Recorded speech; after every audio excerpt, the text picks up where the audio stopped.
अपनी व्यर्थ भेंटें लाना छोड़ दो, उनके धूप से मुझे गिरना है। मैं नया चांद और विश्राम दिन पर सभाओं का आयोजन, हाँ अधर्म के साथ विशेष सभा का आयोजन सह नहीं सकता। अधर्म के साथ स्पेशल प्रेयर मीटिंग क्या है? Special prayer meeting with unholiness, with unrighteousness. Announcement कभी सुनाई पड़ता है क्या है? Special prayer meeting. स्पेशल किसके लिए? पापियों के लिए क्या?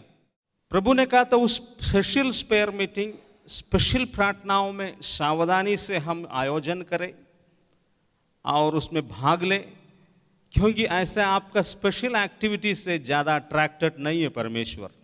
नॉर्मल रहो और समझो परमेश्वर की इच्छा क्या है आपके लिए। और अभी तक समझ में नहीं आया तो बाइबल में बोला है, और परमेश्वर के नज़दीक में आओ। परमेश्वर के नज़दीक में आना, उसके वचनों को कान लगा के सुनना, वही है सबसे बड़ा कार्य होता है। विशेष सेलिब्रेशंस में परमेश्वर इतना खुश नहीं है। ये यशायाह के ग्रंथ में प्रभु का नबी ये कहा है, यशायाह चैप्टर 1 वर्स 10 से, हे सदोम के शासकों यहोवा का वचन सुनो, हे उमर के लोगों हमारे परमेश्वर की शिक्षा पर कान लगाओ। कहाँ पर कान लगाओ? शिक्षा पर कान लगाओ। यहोवा कहता है, तुम्हारे बहुत से बलिदान मेरे किस काम के हैं? मैं मेढ़ों के होम बलियों तथा पाले हुए पशुओं की चर्बी से ऊब गया हूँ। क्या है? ओह, बार बार कोई आकर के आपको डिस्टर्ब करेगा तो क्या बोलेगा? दिमाग खराब कर देता है। तो सेम वे परमेश्वर बोलता, तुम्हारा ये अननेसेसरी भेंट चढ़ावे, पैसा दान चक्कर, इससे हम खुश नहीं है। ले जाओ इसको, फेंको मेरे सामने से। जिंदगी को लेके आओ मेरे पास, अपने कान को मेरे पास चढ़ाओ, दिल को चढ़ाओ, सोच विचारों को चढ़ाओ, भावनाओं को चढ़ाओ, जीवन का डिसीजन को मेरे हाथ में दे दो। तू देता नहीं है, फालतू का पैसा मेरे सामने फेंक रहा है। इसलिए उससे परमेश्वर ऊब जाता है। इस्राएल लोगों से परमेश्वर ऊब गया था। इस्राएल से परमेश्वर ऊब गया था, उनके बलिदानों से डिस्टर्ब हो गया परमेश्वर। इसको क्या क्या हमने ना दिया है? सब कुछ दे दिया। सारे समृद्धि और अनुग्रह जैसे इस्राएल को दिया है, वैसे दुनिया में किसी को परमेश्वर दिया नहीं है, ना देने वाला है। इसलिए ऐसे जनता परमेश्वर को निग्लेक्ट करता है। मुंह पर रोटी रखते ही कुड़कुड़ाते रहते हैं। जो कुछ भी मिला है उसमें सैटिस्फाइड नहीं है। डिससैटिस्फैक्शन, दैट इज सिन। हम खुश नहीं है, संतुष्ट नहीं है। आज भी हमारे पास केवल प्रार्थना निवेदन है, उससे बढ़कर प्रभु के लिए कुछ नहीं देने का है। मैं फिर से बोलने के लिए चाहता हूं, आज भी हमारे पास केवल प्रार्थना निवेदन है, उससे बढ़कर कुछ भी प्रभु को देने के लिए नहीं है। Am I right or not? मैं सच बोल रहा है कि गलत बोल रहा है? आज भी हमारे पास लंबे प्रार्थना निवेदन का सिवा प्रभु को कुछ भी देने के लिए हमारे पास नहीं है। बूढ़ा होना शुरू हो गया। क्या जिंदगी भर आप प्रार्थना निवेदन देगा या फिर दिल देगा? दिल देने वालों को प्रार्थना निवेदन देने की आवश्यकता नहीं, क्योंकि दिल देने से प्रार्थना पूरी हो जाता है। दिल दे दो, परमेश्वर ही बोल रहा है। पूरा बाइबल जेनेसिस से लेकर के चैप्टर 1 से लेकर के रेवलेशन चैप्टर 22 आखिरी शब्द का पढ़ के देख लीजिए। परमेश्वर मनुष्य से एक ही चीज डिमांड करता है, उसका विल, उसका हृदय और उसके इच्छा को प्रभु को सरेंडर करने के लिए बोल रहा है। यीशु ने कहा, जब तक तू अपने माता पिता, भाई बहन और पत्नी, बच्चों को, खेतों को, यहां तक अपने इच्छाओं को भी नहीं त्यागेगा, तू मेरा चेला नहीं बन सकता। उसका मीन्स क्या है, उसका अर्थ क्या है। कोई माता को भूल जाने के लिए यीशु नहीं सिखाया, क्योंकि अपने ही माता को उसने अपने चेलों के हाथ में हैंड ओवर करके अपना ड्यूटी निभा करके ही वो संसार को छोड़ा है। यीशु ने कभी नहीं बोला अपना माता और पिता को छोड़ दो, अपने भाई बहन को छोड़ने के लिए यीशु ने नहीं कहा। यीशु का भाई ही उसका चेला फिर बाद में बना है। यीशु ने क्या बोला, आपकी इच्छा परमेश्वर के सामने चढ़ाने से आप चढ़ जाता है। बाकी आपके पास जो भी है, आपका वस्त्र हो, मटेरियल थिंग्स, वो देने से प्रभु खुश नहीं होता है। आपके पास कुछ भी है वो प्रभु ने ही दिया है, उसको प्रभु को देख करके प्रभु को मूर्ख मत बनाइए। उसने दिया है, उसने नहीं दिया है तो आपके पास कहां होता। जिंदगी भी उसी का है। 5 रुपये जो चढ़ा रहा है गिन गिन करके, वो भी उसी का है। और उसने ये सारा चीज नहीं मांगता है क्योंकि वो आपको दिया है। वो मांगता एक चीज जो आपका है, वो आपका हृदय है, आपका कान, आपका ध्यान, आपका कंसंट्रेशन, आपका टाइम प्रभु के साथ में बिताने के लिए। मैं आपसे विनती करके बोलने के लिए और रिक्वेस्ट करता हूं, चुनौती देता हूं और चैलेंज करता हूं इस बात पर। यदि आप दिल में, आज फिर से एक ईस्टर का दिन है, यदि आप दिल में सचमुच डिसीजन लेकर के रोज 1 घंटा यीशु के साथ घुटने में या बैठ करके अकेले में कमरा बंद करके विदाउट एनी प्रार्थना निवेदन यीशु को चाहेंगे और उसको उपस्थिति के लिए बैठे रहेंगे, तो आप धन्य व्यक्ति बन जाएगा। आपका प्रार्थना निवेदन 1 घंटा नहीं 10 घंटा बोलिए, प्रभु को खोजने का शब्द उसको सेट नहीं करता, उस पर नहीं सेट होता है। आप अपने निवेदन को लेकर के 10 घंटा प्रार्थना करो एक दिन में, आप 24 आवर्स उपवास प्रार्थना करो, परंतु हाथ में रोटी कपड़ा मकान का लिस्ट को लेकर के आप 24 आवर्स उपवास करता तो प्रभु के राज्य में कुछ भी नहीं मिलता है। आप वही अवस्था में है जो पुराना में था। आप जहां पर थे वहीं पर आज भी है। क्या चेंजेस है? Hallelujah, hallelujah. इसलिए जीवन परिवर्तन के लिए प्रभु चाहिए और उसके साथ में आपको चलना पड़ेगा, तब परिवर्तित होगा।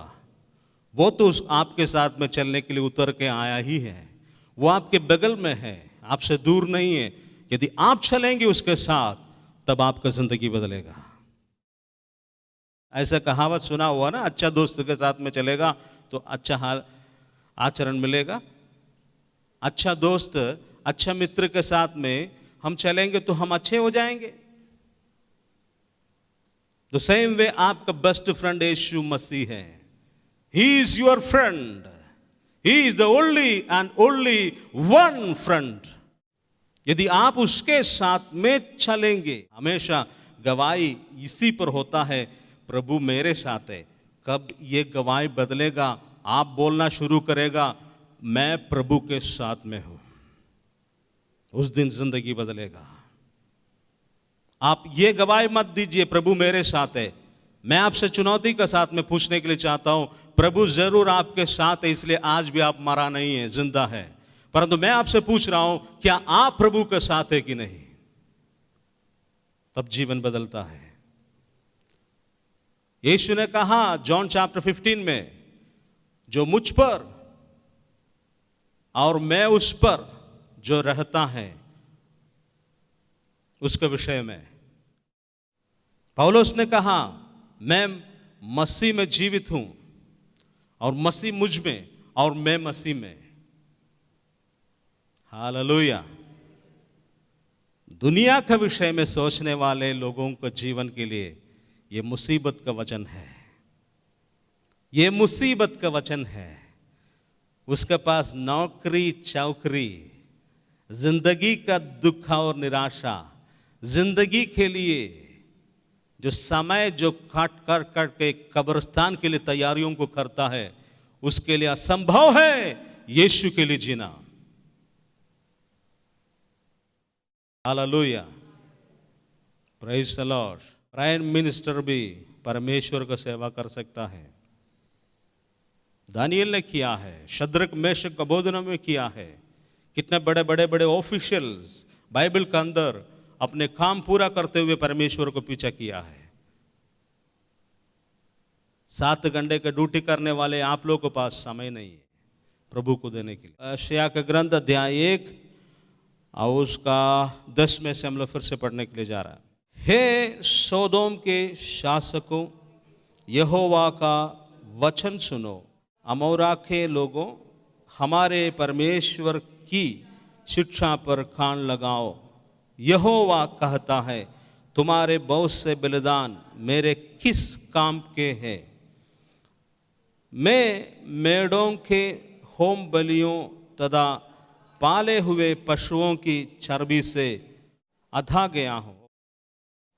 मैं भेड़ों अथवा बकरों के लहू से प्रसन्न नहीं होता।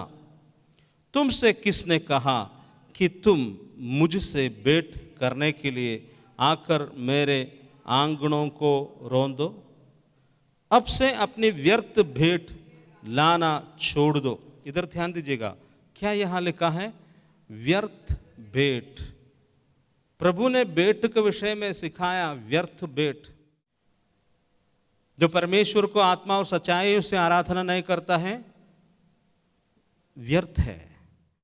मैथ्यू चैप्टर 15 में कहा है, तू मेरे पास आकर के मुझे मेरी आराधना करता है, परंतु तुम्हारा हृदय मुझसे दूर है और मानुषिक कल्पनाओं को, मनुष्य का बनाए हुए कल्पना और रीति रिवाजों को करते हुए तू मेरी व्यर्थ आराधना करते हैं। तो व्यर्थ आराधना होता है, व्यर्थ भेंट होता है।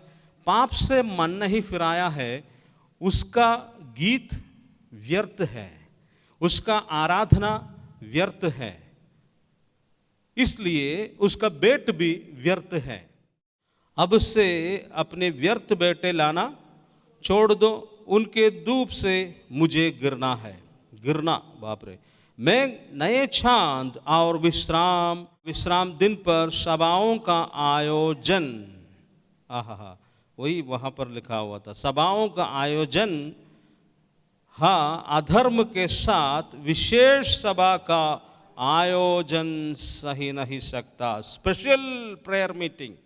तो ये सब करने से परमेश्वर को कुछ नहीं मिलता है। आपको मन में कुछ धार्मिक ओझापन करने से कुछ अच्छा लगेगा हम लोग का, पर अब हमने मनाया है। तो प्रभु ने कहता है, प्रभु परवों से नफरत करता है। जो जिसका मन को फिराया नहीं है, जिसने अपने जिंदगी में बदलावट नहीं लाया है, ऐसा व्यक्ति का भेंट व्यर्थ भेंट है। उसका स्पेशल प्रार्थना आयोजन, स्पेशल सभा का आयोजन से परमेश्वर नफरत और घृणा करता है। परमेश्वर उसको चाहता नहीं है। हालेलुया। और इसलिए परमेश्वर चाहता है लोगों का दिल बदले, जीवन बदले, पापों से मन फिराए, गाली ग्लोज बंद करे, शराब बंद करे, गुटखा खैनी बंद करे, धोखा देना बंद करे, पैसा के लिए जीना बंद करे, भाई को क्षमा करे, माँ को गाली भकना बंद करे, पति को आदर दे, माँ बाप को आदर बच्चे दे, पति अपने पत्नी को प्यार करे, मारपीट बंद करो, भाई भाई से झगड़ा और अपने संपत्ति के लिए झगड़ा बंद करो, और स्कूल और कॉलेज का टीचर्स को आदर करो, समाज का सेवा करो, लोगों को आशीष दो, तब परमेश्वर का राज आपके जीवन में आएंगे। और तू केवल ईश्वर का नाम बोल के पैसा के लिए जीवित है। तेरा ईश्वर पैसा है, तेरा ईश्वर पैसा है, पैसा तेरा ईश्वर है। जिसका ईश्वर पैसा है उसको ईश्वर नहीं जानता है। परमेश्वर उसको पहचानता नहीं है। जिसके ईश्वर परमेश्वर है उसको वो धन का आशीष देता है। दो स्वामियों को एक व्यक्ति सेवा नहीं कर सकता। दो मालिक का सेवा एक मनुष्य नहीं कर सकता है। हाँ, ये सच है, बाइबल साफ कहलाती है कि धन पैसा एक मालिक है, वो एक शक्ति है, वो हमारा जीवन को कंट्रोल कर सकता है। यदि पैसा आपका प्रभु है तो प्रभु आपका जीवन में नहीं आ पाएंगे। पैसा यदि आपका प्रभु है, उस प्रभु को बाहर निकालो और सचमुच अनुग्रह का परमेश्वर को अपने दिल में स्वीकार करो। वो आने से शांति और सुख और आनंद के साथ तुम्हारा प्रतिदिन का बोझ वो अपने ऊपर उठाएगा और तुम्हारे आवश्यकताओं को वो पूरा करने वाला है। क्या चाहिए? तब स्वर्ग जाएगा। हालेलुया। इसलिए व्यर्थ आराधनाओं से परमेश्वर खुश नहीं है। 14 वचन को भी हम लोग पढ़ेंगे। मैं तुम्हारे नए चांद के पर्व और ठहराए हुए त्योहारों से घृणा करता हूं। त्योहार, ईस्टर क्या है? फेस्टिवल। गुड फ्राइडे क्या है? फेस्टिवल। उसको भी फेस्टिवल में डाल दिया है। वो भी धूमधाम से मना रहा है। साड़ी खरीद लिया खाली वाली, अरे फेस्टिवल है तो अच्छा से ही कर देंगे। मारो एक दिन उपवास, चलो हम लोग भी उपवास कर करके ढंग से कर देते हैं हमारे पर्व। अरे यीशु मसीह क्रूस पर मरा, उसका वेदना तुम कभी सोचा है काले साड़ी पहनने के समय? हालेलुया। सेलिब्रेशंस। तुमको इतना दुख है और सांस मरने से उसके पास चले जाओ। यीशु मरने से तुमको दुख तभी होगा जब तक सास और ससुर मरने से दुख होने से। तुम्हारा सास और ससुर मरने से अभी तक नहीं दुख हुआ तो यीशु का दुख तुम्हारे अंदर कैसे आएगा? तो काली साड़ी पहनती है। पहले देखे हुए व्यक्तियों को प्यार करना सीखो, उसके बाद सोच लेना। जो स्त्री अपने सास और ससुर को नफरत करता है वो यीशु का गुड फ्राइडे का फेस्टिवल को नहीं मना सकता है। सास या ससुर मर जाने से स्कूल में या कॉलेज में कहीं है तो क्या होता है? छुट्टी नहीं मिलता है, पति को भेज देता, आप ही जाकर दफना के आ जाइए, हमारे पास छुट्टी नहीं है। समझ में आया? हालेलुया। अपने सास और ससुर मरने से बक्सा के पास जाता है जहां ससुर मरा है तो फूल चढ़ा रहा है तो मन में क्या सोच रहा है? रास्ता रास्ता साफ। क्या है? अब मेरा रास्ता क्लियर, मेरा रास्ता साफ, क्योंकि फ्रीडम मिल गया। पति को अपने कब्जे में रखा था ये लोग, उड़ गया सास और ससुर, मेरा रास्ता क्लियर। अरे तुम अपने ससुर मरा है तो दुख नहीं उठा पाया, अपने सास मरा है तो तुम्हारा आंखों में आंसू या कम से कम थोड़े से दुख नहीं हुआ है। तो काली साड़ी पहन करके यीशु मसीह का दुख का आचरण करते हो, कहां से तुमको दुख आ गया? ड्रामा है, इसको भी ढंग का पर्व बना दिया है। यीशु मसीह का गुड फ्राइडे भी फेस्टिवल बना दिया है। फेस्टिवल बनाने के लिए यीशु क्रूस पर नहीं मारा गया, जीवन देने के लिए मारा गया है। हालेलुया। और गुड फ्राइडे तक शराब नहीं पिएगा, बहुत सारा चीज़ों को छोड़ देगा। कब तक? गुड फ्राइडे और गुड सैटरडे तक ना। संडे ईस्टर जाएगा, उसके बाद में क्या कर देता है? ईस्टर का सभा कदम होते ही होते घर जाएगा। जितना दिन से बंद करके रखा था सारे ब्लॉक्स खोल देगा। जितना दिन से उपवास करके आ रहा था वो सारे उसी दिन में पी करके खत्म करेगा। तूने 40 दिन शराब नहीं पिया है इसलिए नहीं पिया था क्या पूरा साल में जम के पिएंगे? हालेलुया। किसको मूर्ख बना रहे हो? तू मछली नहीं खाया तो परमेश्वर को क्या मिला है? तू अंडा नहीं खाया तो परमेश्वर को क्या मिला है? उसका अर्थ मतलब क्या है? तू ईस्टर के बाद जब मछली और अंडा खाता तो परमेश्वर को कुछ दुख होता है क्या?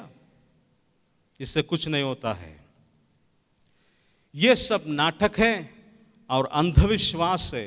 परमेश्वर का बाइबल से कोई ताल्लुक नहीं है। इसलिए प्रभु ने बोलता है तुम्हारा क्या बोलता है, मैं तुम्हारे नए चांद के पर आओ ठहराए हुए त्योहारों से घृणा करता हूं। त्योहारों से घृणा करता हूं। वे मेरे लिए बोझ बन गया, मैं उनको सहते सहते ऊब गया हूं। सहते सहते ऊब गया हूं। 15 अथा जब तुम अपने हाथ फैलाओगे तो मैं अपनी दृष्टि तुमसे छिपा लूंगा। बाप रे, ऐसे लोगों के विषय में परमेश्वर क्या कहता? तू अपने हाथ को फैलाएगा तो मैं अपनी दृष्टि तुमसे छिपा लूंगा। देखिए इधर ध्यान दीजिए, सब लोगों को हाथ फैलाने से यीशु मसीह अट्रैक्टेड नहीं होता है। बाइबल बतलाती है यीशु मसीह पापियों को बचाने के लिए आया, ये सच है, परंतु उस पापियों को बचाने के लिए आया जो पापी मन फिराता है।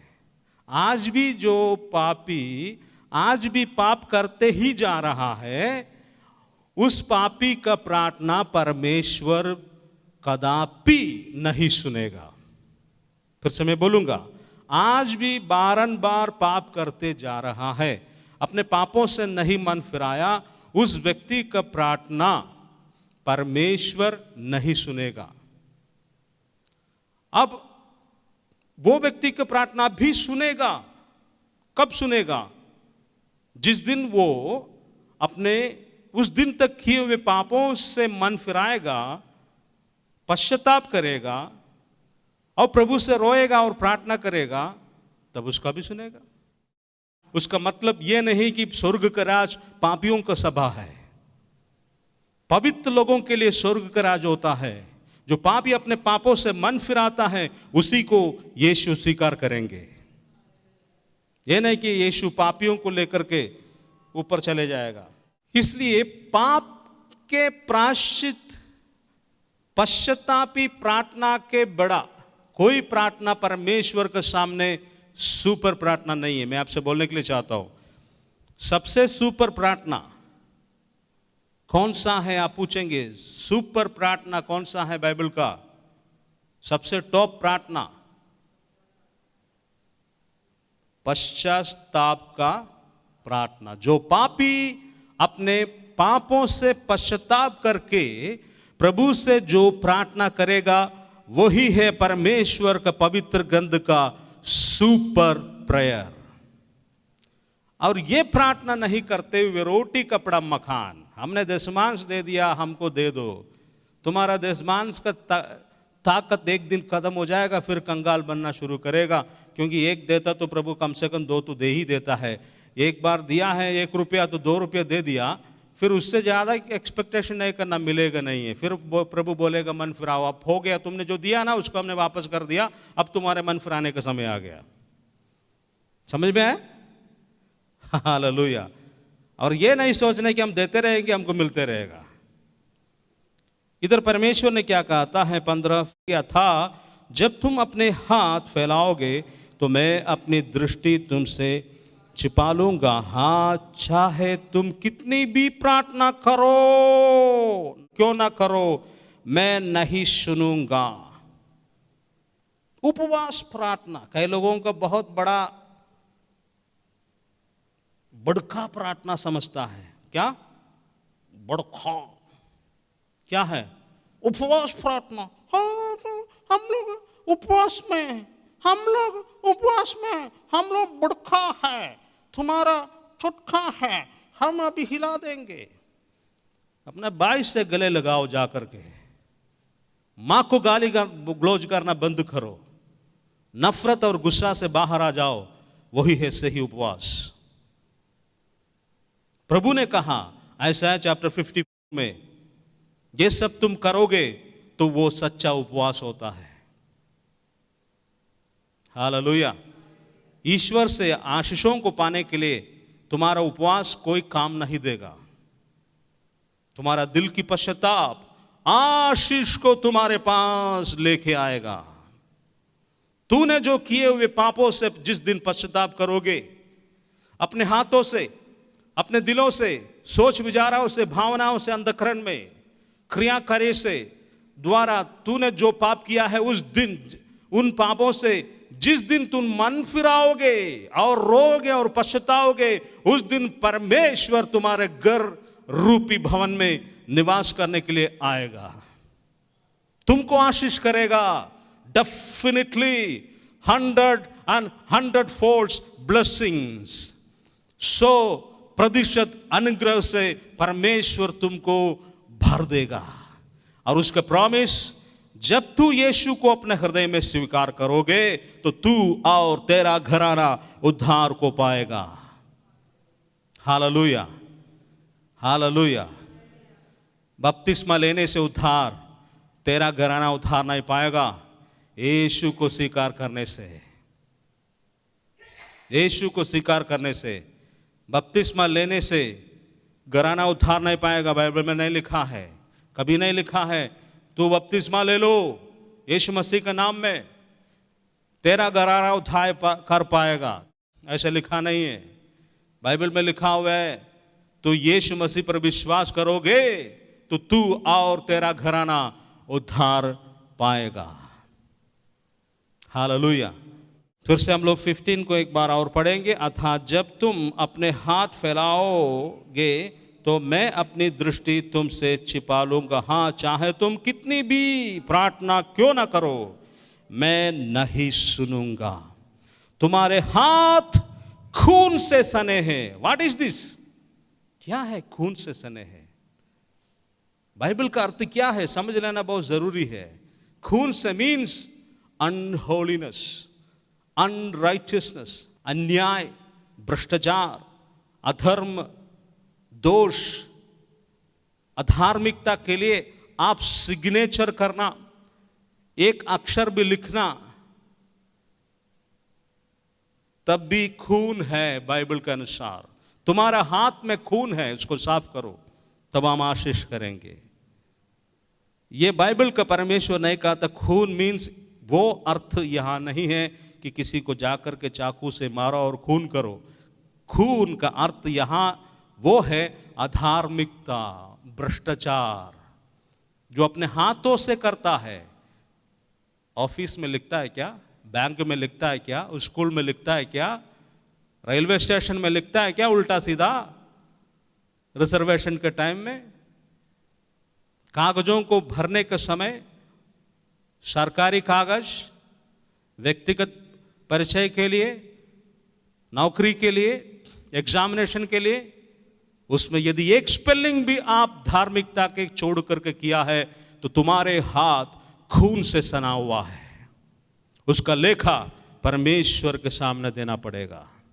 उन व्यक्तियों का प्रार्थना परमेश्वर नहीं सुनेगा। और जब तक उसमें से मन फिरा करके लौट नहीं आएगा, पश्चाताप करना उस पापों के लिए और मन फिराना, लौट नहीं आना, तब तक परमेश्वर उसका प्रार्थना सुनेगा नहीं है। आपका मन का सेटिस्फैक्शन के लिए कुछ भी गुस्ती करो, उससे परमेश्वर को कुछ असर नहीं होता है। वो आपका मन का शांति, सेटिस्फैक्शन के लिए ठीक है। मैं लास्ट संडे आपको बताया था, मन की शांति और आत्मा का छुटकारा, ये दो चीज है। हालेलुया। तू चर्चा कर, थोड़ा ताली बजता है, कुछ गीत सुनता है तो तुम्हारे मन में थोड़ा तसल्ली मिलता है, तो आत्मिक छुटकारा नहीं है। आत्मिक छुटकारा पाप से बाहर आने से मिलता है। Hallelujah, hallelujah. अधिकतर लोग चर्च से मानसिक शांति को ही लेके जाता है, स्पिरिचुअल रिडेम्पशन को नहीं लेके जाता है। तालियां बजा करके चले जाता है, परंतु जो आने के पहले फ्राइडे तक सैटरडे तक जो पाप किया वही पाप फिर से मंडे से करता है। कोई चेंजेस नहीं है। हालेलुया, कोई चेंजेस नहीं है। शनिवार का दिन तक जो पाप किया, जो गाली गलौज किया, जो जैसे मुंह चलाया, जैसे आंखों को चलाया, जैसे हाथों को चलाया, वही चीज फिर मंडे से कर देता है। फिर संडे आने से उसको क्या मिला? थोड़ा मानसिक पुश मिला है, सैटिस्फैक्शन मिला है, मन में शांति और आत्मा में छुटकारा देने वाला है यीशु मसीह। शांति मन के लिए होता है, आत्मा में कोई शांति की आवश्यकता नहीं है। आत्मा में छुटकारा, साल्वेशन, रिडम्पशन का जरूरत है। छुटकारा। बपतिस्मा लेकर के गुस्ती करने वाले चर्च में आकर के तालियां बजा करके, चिल्ला चिल्ला कर गा करके, आगे सीट में लाइन लगा करके बैठ करके, दशमांश दा करके, चर्च का काम में बहुत आगे नंबर में रहते हुए, दान पात्र पट्टी में हाथ डालते हुए रहने हुए वालों को जीवन में शांति मानसिक मिल सकता है, परंतु आत्मिक छुटकारा नहीं मिलेगा।